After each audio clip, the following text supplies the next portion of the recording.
Okay, welcome to the deep dive. Great to be here. We've got the sources you send over right here, and we're ready to really dig into this fascinating shift that's happening. Yeah, in the world of luxury. Exactly. How these high-end brands are moving beyond, just selling incredible Right, products the physical item. and stepping, well, pretty squarely into the realm of entertainment. It's a big move. Yeah, we've got articles, some research notes here looking at those recent market dynamics. Well, the LVMH and Hermes numbers. Yeah, exactly, those surprising numbers. Hmm. And exploring how names like, well, Chanel, Miu Miu, Saint Laurent, Valentino, Louis Vuitton, how they're strategically weaving creativity and performance right into their core. It seems really intentional. It does. So our mission today, really, is to unpack how they're using this creativity, this entertainment, to build cultural relevance. Make those connections. Forge emotional connections, exactly, and ultimately drive value in ways that go,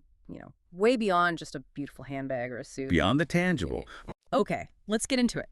So what's fascinating right off the bat is the market performance we saw, Q1 2025. Yeah. The sources, they really highlight that LVMH, I mean, the giant, Yeah, the Titan. actually posted a 3% sales decline? Which was, yeah, a bit of a shocker, honestly. And then in that same period, Hermes... You saw a strong 9% rise. Exactly, a 9% rise in sales. So this divergence, it was huge news. Right. And Hermes even, briefly overtook LVMH in market value. For a moment, yeah. Yeah. And headlines everywhere were asking, okay, what is Hermes doing differently? What can everyone else learn? Yeah, what are the lessons here? And, the traditional answer usually points straight to Hermes's incredible discipline, right? The exclusivity, the scarcity. That whole model, the heritage, that's definitely part of the story. It is, and it's fundamental to their success, no doubt. Mm. But the material that we're looking at here suggests there's something else going on, too, maybe more nuanced. Perhaps even more profound, a shift in how we even define luxury. This is where it gets really interesting, I think. It's not just about owning the rarest thing anymore, is it? Not according to the research, no. We saw reports showing that, almost 80% of high net worth individuals Wow, 80%. are now prioritizing experiences. Travel, wellness, unique moments. Meaningful stuff. Right, over purely physical possessions. So, okay, if luxury isn't solely defined by what you own, what else is driving that connection, that growth, especially for brands like Hermes that are performing so well? Well, the concept the sources bring up is this idea of the creative premium. Creative premium, okay. It basically links a brand's influence and its creative energy directly to its financial performance. So creativity equals value. In a way, yeah. The study mentioned showed brands strong in both areas achieved significantly higher market capitalization. We're talking 4.7 times higher. 4.7 times? And 2.2 times the stock returns compared to brands, with less of that creative energy. Okay, so creativity isn't just fluff for luxury. It's a serious financial driver. Absolutely. And the material suggests brands are increasingly channeling this creative energy into entertainment. Precisely. Entertainment is presented as this, deeply human space. Okay. It provides collective relief. It's a way to process reality, maybe, to feel something together. Right. In a world that feels pretty anxious sometimes. Exactly. So for luxury brands, it's becoming a way to express their core essence, offering these moments of joy, escape, genuine connection. And the sources are pretty clear. This isn't just about, putting on a massive one-off spectacle. No, it's much more strategic than that. How so? Well, brands are subtly, but very deliberately, weaving entertainment into their very fabric. It's a tool. A tool for what? To build deeper connections, create a sense of anticipation, maybe even a bit of tension, Okay. and establish a continuous cultural presence. The real shift is towards brands acting more like cultural producers, like storytellers. Not just manufacturers. So how are they actually doing this? Let's maybe look at some specific examples from the sources. Hermes, for instance, they seem to be leaning into theatrical storytelling. Yes, the examples we saw were really quite evocative on the wings of Hermes, for instance. Right. That was in Miami, April 2025. Yeah, described as this multi-sensory experience blending cinema, dance, theater. All those art forms together. And they also have their long-standing equestrian events, so Hermes. That's right. And the point seems to be these aren't just events. They're crafted as these poetic, almost dreamlike experiences. Creating a feeling. Exactly. The goal is forging these lasting emotional connections with the audience. It's about the feeling, the narrative they create. Okay, and then Miu Miu. They seem to take a slightly different path, but still strategic, weaving joy and curiosity through cultural projects. Yeah, like that recent collaboration with Coco Gauff and New Balance. That fits. Right. And what really stood out to me was the Miu Miu Literary Club. A literary... Yeah, think about that. Exploring subjects like girlhood, love, sex education. I mean, that's direct engagement in creative dialogue, in the arts. It goes way beyond just fashion. It's fostering a whole conversation, isn't it? And that sits alongside their Women's Tales film series. Which is now in its 29th edition, championing female directors. Incredible longevity. And these initiatives, plus collaborations with, multidisciplinary artists, even the branded beach clubs mentioned. Right, I saw that. It's about more than just showing off products. They're inviting people to feel something, to discover, maybe belong to a community built around shared interests, shared values. That seems to be the idea, reframing the relationship with fashion through something maybe slower, more sensory, more connective. Interesting. So beyond theater and literary clubs, cinema seems to be emerging as another really powerful canvas for these brands. Definitely. For telling stories, connecting emotionally. And Saint Laurent made a really bold move here, didn't they? First luxury house to set up his own film production company. Yeah, Ami Verte, they call it. Ami Verte. And that investment, well, it paid off significantly. Their film, Emily Perez, it swept 4 Golden Globes back in January 2025. 4 Golden Globes, including one for Zoe Saldana. Right. And what's key here, as the sources point out, is the narrative is front and center. The story isn't just, like, supporting the product. Sometimes the story is the main event. That's a fundamental shift in focus, and LVMH is obviously looking at this space, too. They announced 22 Montaigne Entertainment, exploring storytelling potential across, 70 maisons. 70? That's a huge portfolio. It is.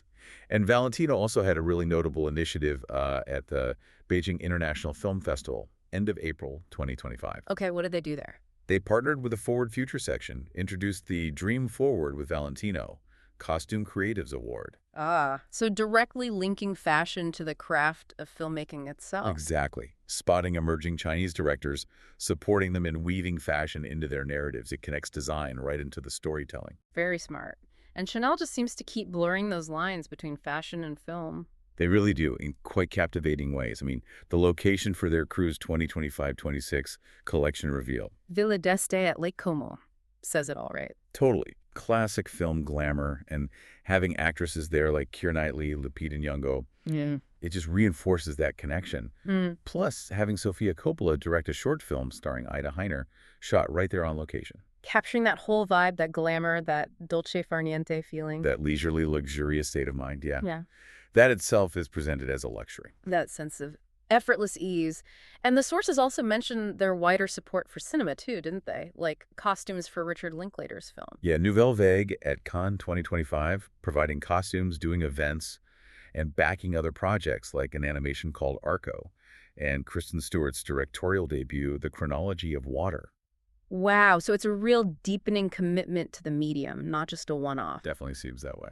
Okay, so we've seen theatrical, literary, cinematic approaches, but the sources also highlighted something different, maybe more personal, this idea of interaction as entertainment through personalization. Right. Louis Vuitton is the key example here, operating on a quieter, more individual scale. And it plugs right into that massive and growing market for personalized high-end goods. Which is expected to hit, nearly 420 billion euros by 2032. Huge numbers. Exactly. So they've significantly expanded their monogram offering. Letting clients make heritage items uniquely theirs. Turning them into these deeply personal expressions of identity. And the experience of actually doing that customization online is crucial, isn't it? Yeah, that seems to be a big part of it. You can go in, interact with the brand codes, customize iconic bags like the Speedy, the Alma, the Neverfull. Luggage, too, other leather goods. Right. Choosing different fonts, LV Bold, Heritage playing with those stripe patterns like Wave, Arrow, Pont Neuf, different colors. You're essentially co-creating with the brand. And that interaction itself becomes its own form of entertainment, doesn't it? Yeah, like the quiet thrill. The personal satisfaction of creating something that feels uniquely yours, tied to the brand's history, but made new by you. Okay, so let's try and bring all these examples together. The theater, the literary clubs, the cinema, this personalization. What are the big lessons here for the industry looking forward, according to the sources? Well, the material really hammers home the expectations of the new luxury clients, especially Gen Z. Right, what do they want? They want personalized clienteling, that deep, tailored relationship. Not just transactional. No. They want immersive experiences, authenticity, emotional resonance, transparency. They expect digital fluency, including social selling. And a real sense of belonging. You mentioned that with Miu Miu. Exactly. And there's also this critical issue around trust and value perception. Ah, yes, the pricing. Yeah. Some clients, particularly these younger, wealthy, digitally native ones, are apparently perceiving recent price hikes from brands like, say, Dior and Louis Vuitton. As being overpriced. Feeling overpriced, yeah. And they contrast that with Hermes. Where there's that perceived restraint, fairness. Right, which seems to really resonate and build that crucial trust. So the lesson is, even the biggest, most established names can't just rest on their laurels. Absolutely not. Those traditional pillars of luxury scarcity, craftsmanship, storytelling, emotional inspiration, they have to be constantly reimagined for this new landscape. So what does that reimagining look like in practice? It means, well, over-investing in that emotional resonance, really deepening client relationships, making sure every single interaction, whether it's online or offline, feels incredibly personal, meaningful. Agility, client centricity, they're not just buzzwords. No, the sources stress they're essential for survival now. It was interesting, too, reading about the Lego example that was mentioned. Yeah, as a kind of model. Right, for blending business with entertainment to build that really deep loyalty through a whole brand universe. It really highlights how building a brand today isn't just about selling products. It's about building a world. Yeah. Right? A world people want to inhabit, interact with. So if we pull it all together, the sources basically show that entertainment is this really powerful vehicle for luxury brands. To forge deeper connections, actively shape culture. But the real impact, the lasting value, that comes when the creativity is deeply aligned with the brand's core values. Absolutely. Turning events or interactions into these genuine emotional journeys, fostering desire that lasts way beyond just acquiring the physical product. So the future of luxury. It sounds like a playground for brands bold enough to really merge entertainment with meaning and, crucially, consistency. That seems to be the message. The material suggests brands need to seriously audit their strategies, optimize how they execute, and really double down on the fundamentals. Like training staff. Yeah, training staff not just on product knowledge, but on emotional clienteling, developing empathy, understanding the sort of psychological fluency needed to connect deeply with individuals. So moving beyond just knowing the specs of a bag. To understanding the person who wants to own it and why. Exactly. Makes sense. The brands that are going to lead, it seems, are those unafraid to create these truly immersive experiences that genuinely spark joy. Enrich personal story. Through unforgettable, shareable moments, every single detail matters.